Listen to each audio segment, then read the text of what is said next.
तुमचा हास्य सम्राट. आता हसा मराठीत आणि येत आहेत आपले पुढचे स्पर्धक परभणीचे सिद्धार्थ खिल्लारे. काहीतरी उदय दणकेबाज. हा बिलकुल.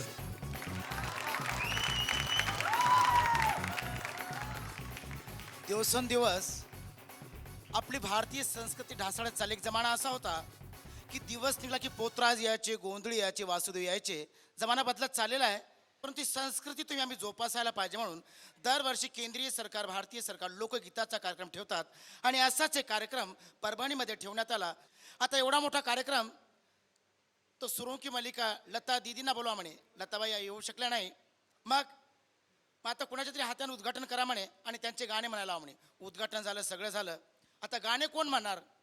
तर आमच्या इथे शाहीरगिरी होते, रमेश गिरी. ते म्हणायला लागले मी म्हणतो बाबा त्यांचे गाणे, पण मला कोरस नाही. बाजूला तमाशा चालू होता. तमाशावाल्याकडे काही आयोजक गेले आणि म्हणायला लागले, मॅडम काय म्हणे दादा, तुम्ही या शाहीरगिरीच्या पाठीमागे लताचे गाणे म्हणणार आहेत म्हणे, तुम्ही म्हणता का म्हणे? आम्ही 12 महिने कुणाच्या पाठीमागं म्हणतो म्हणे, तुम्ही त्याची काहीच काळजी करू नका म्हणे. आता कुठल्याही कार्यक्रमाची सुरुवात करायची म्हणजे भजन किंवा भक्तिगीत लागतंय. शाहीरगिरीने चालू केलं गाणं, बेटी लागे जीवा लागली सियास.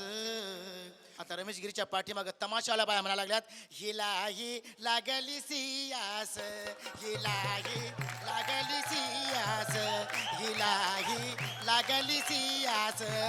हैया उतरा, खाली उतरा म्हणे. असं कुठं राहते का म्हणे? तमाशावाल्या बाया उतरल्या. तिथले गोंधळी लोकगीताचा कार्यक्रम तुळजापूरचे डुडुं टाऊ डाऊ टाऊ. आता तुम्ही गाणं म्हणा दीदीचं, आता आम्ही म्हणणार देणार कोरस. गाणं चालू झालं.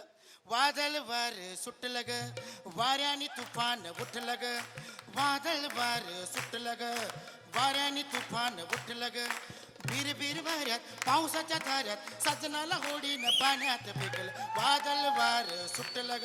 आहा हा हा.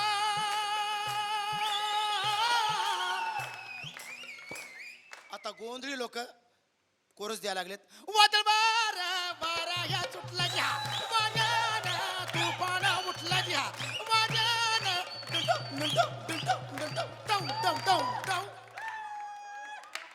उतरा, खाली उतरा म्हणे. असं कुठं राहते का रे? लोकगीताचा कार्यक्रम, आंध्राचे लोक आले. गाणे चालू झालं. हो मन क्यों बहका रे बहका आधी रात को, बेला महका रे महका आधी रात को, हो मन क्यों बहका रे बहका आधी रात को, बेला महका रे महका आधी रात को. आता आंध्राचे लोक कोरस द्यायला लागलेत. मैं क्यों बेका आधी रात को, बेला महका आधी रात को.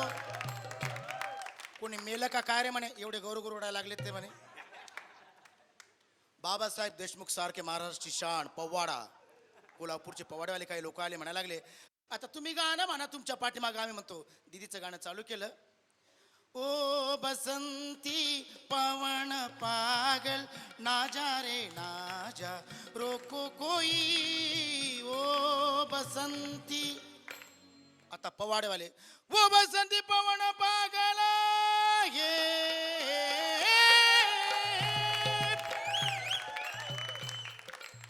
वो बसंती पवन पागल ना जा रे रोको कोई उसको, ना जा रे रोको कोई उसको. बसंती म्हणजे शोले चित्रपटाची नाहीये. बसंती ऋतू लांबलेला आणि शोले चित्रपटातली बसंती पाहिली तर अमजद खान तिच्या पाठीमागे लागलेला आहे.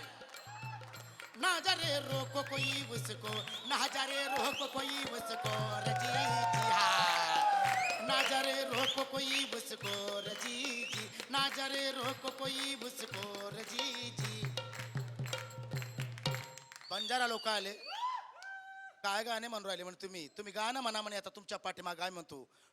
मी रात टाकली, मी कात टाकली, मी रात टाकली, मी कात टाकली, मी मोडक्या संसाराची बाई कात टाकली, मी रात टाकली, मी कात टाकली.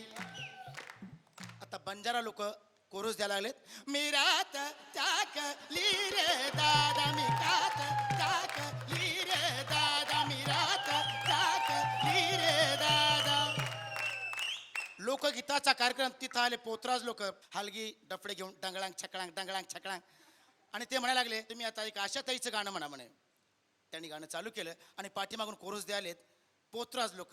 हो जांभूळ पिकल्या झाडाखाली डोल कुणाचा वाजजी, हो जांभूळ पिकल्या झाडाखाली डोल कुणाचा वाजजी, हा हा हा ढोल वाजजी, ढोल कोणाचा वाजजी, ढोल कोणाचा वाजजी. हो जांभूळ पिकल्या झाडाखाली ढोल कुणाचा वाजजी.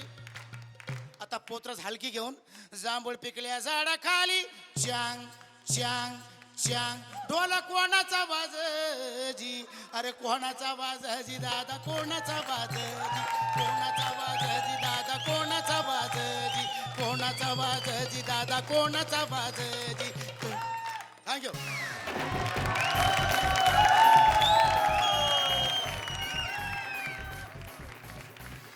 ऐक नाही दानका, वा, मस्तच की. चला आता आपण गुणांकडे वळूया. आता मकरंदजी गुण देत आहेत. खो खो पर्यंत गुण मकरंदने दिलेले आहेत. नायगावकर साहेब गुण देतील. खो खो आणि खो खो. आता शेवटचा स्पर्धक येतो आहे, परंतु त्याआधी नेहमीप्रमाणे परंपरावादी आहोत आम्ही, म्हणूनच घेऊया एक छोटासा ब्रेक.